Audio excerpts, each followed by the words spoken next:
Episode 2 of Ivory Tower Files, Varsity Blues, the system behind the scandal.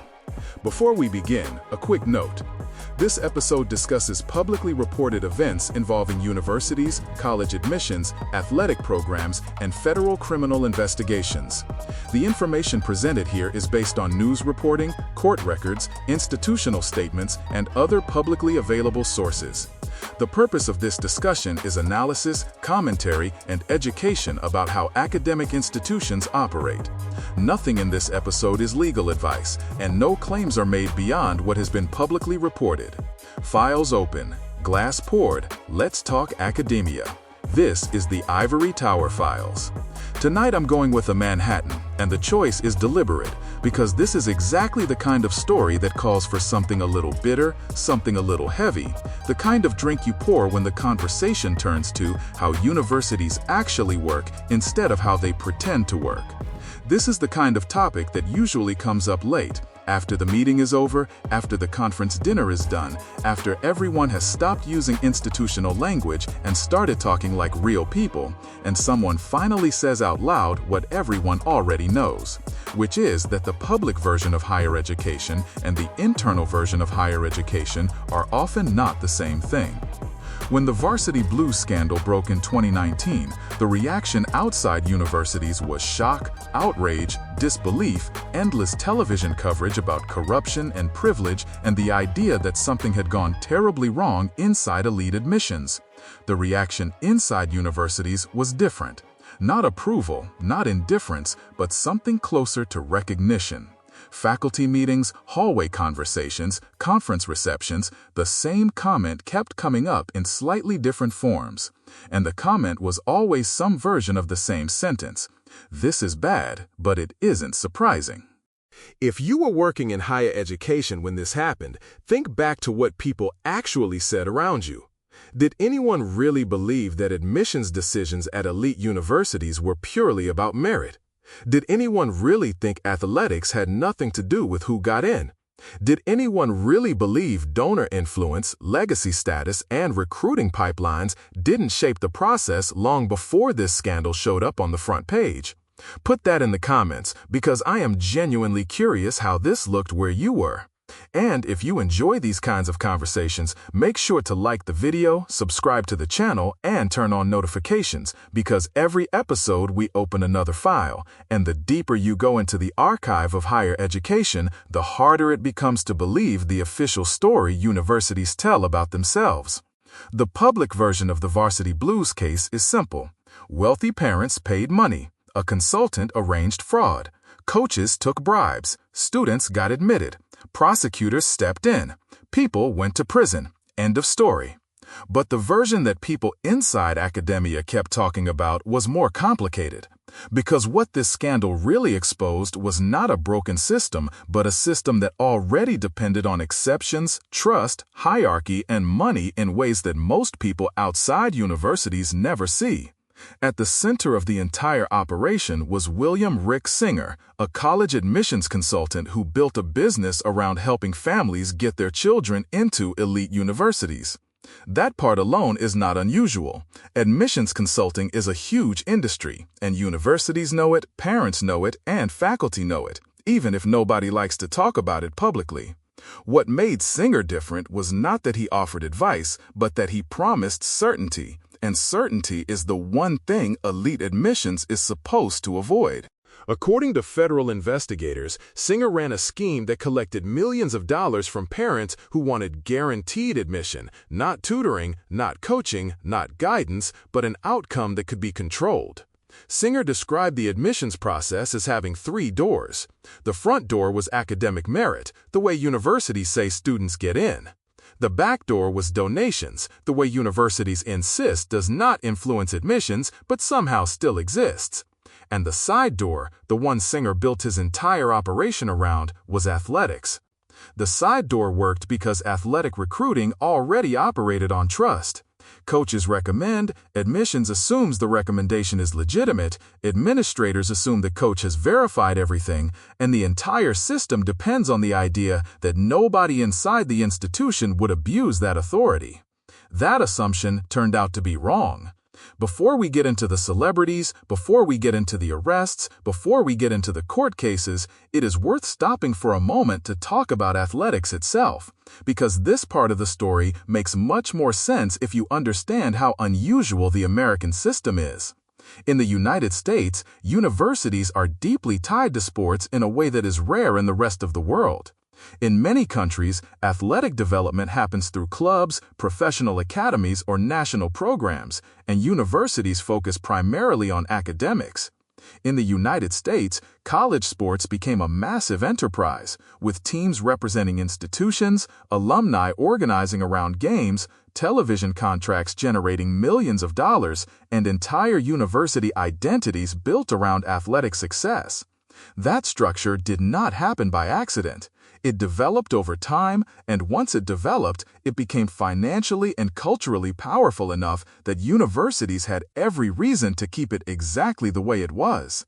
College athletics in the United States involves hundreds of thousands of student athletes across more than 1,000 institutions, with governing bodies like the NCAA overseeing competitions that generate enormous attention and, in some cases, enormous revenue.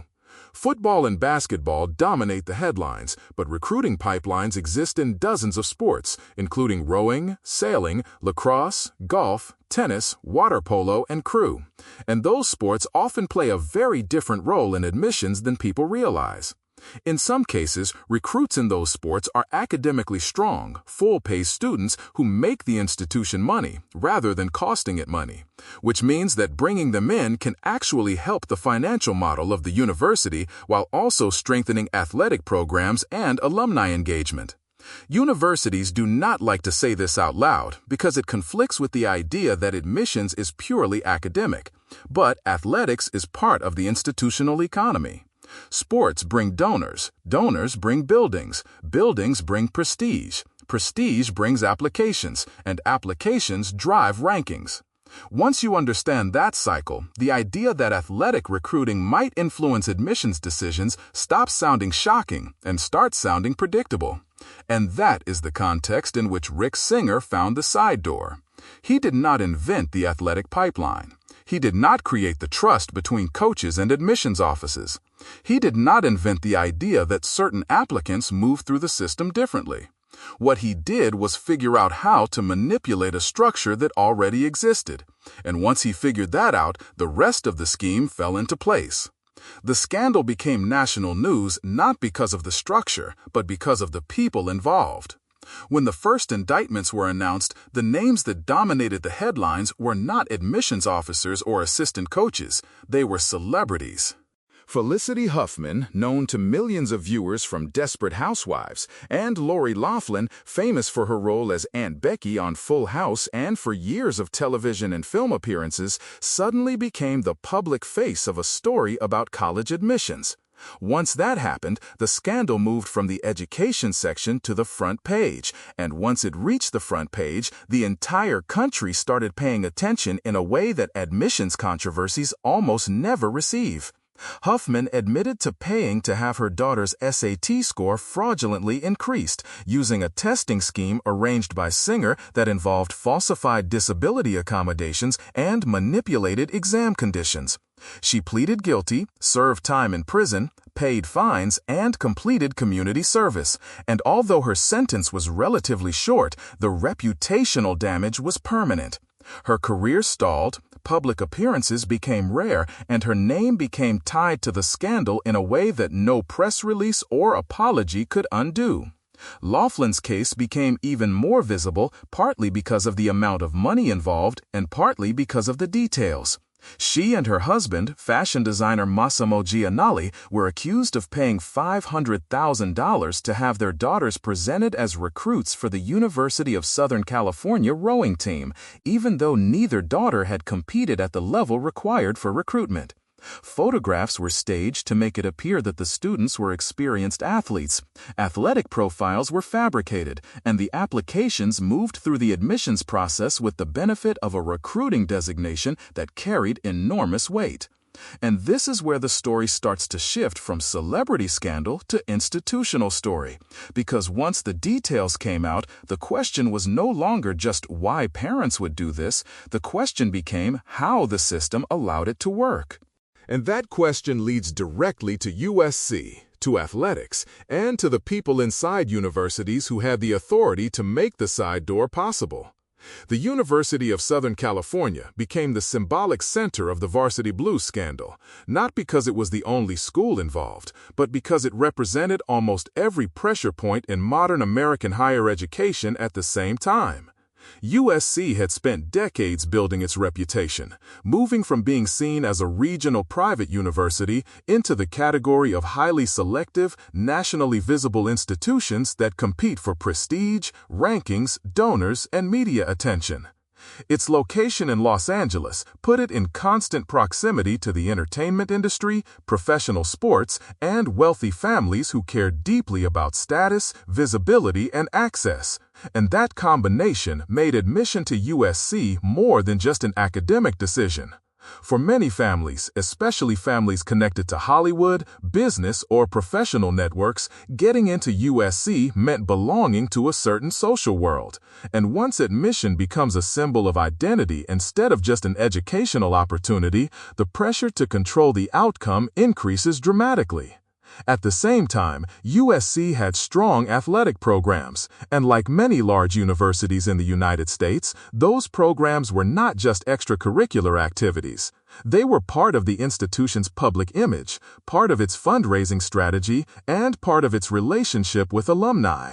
Football, basketball, baseball, water polo, rowing, tennis, sailing, soccer, all of these programs contributed to the way the university presented itself, and alumni often felt as connected to the teams as they did to the classrooms.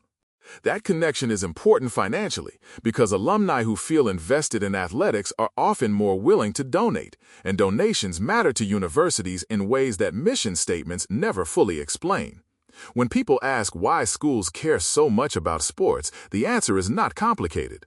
Sports bring attention. Attention brings applicants. Applicants bring selectivity. Selectivity brings rankings, and rankings bring money. This is one of the reasons the American system is so different from the way most of the world handles athletics and education. In many countries, students who want to become elite athletics train in club systems or national programs that exist outside universities, and higher education remains focused primarily on academics. In the United States, universities became the center of athletic development, and once that happened, admissions decisions started to include considerations that had nothing to do with grades or test scores. Coaches were given influence because they needed to build competitive teams. Admissions offices trusted those coaches because the institution depended on those teams. Administrators trusted both because the success of the program affected the reputation of the school. The entire structure ran on the assumption that everyone involved would act in good faith, and most of the time that assumption held, but when it didn't, the consequences could reach all the way up to the front page of the national news. Rick Singer understood that structure very well. According to prosecutors, his scheme depended on identifying the places where oversight was weakest and trust was strongest. Athletic recruiting was one of those places, because once a coach labeled an applicant as a recruit, the application often moved through the admissions process with less scrutiny than a standard academic application. That did not mean admissions offices ignored academic qualifications entirely, but the designation itself carried weight, and that weight could be enough to change the outcome.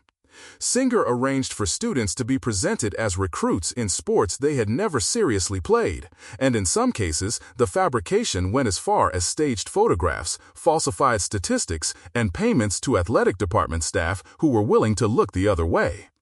Several coaches and athletic administrators were charged as part of the investigation, and this detail is important because it highlights something faculty talk about all the time but rarely say publicly.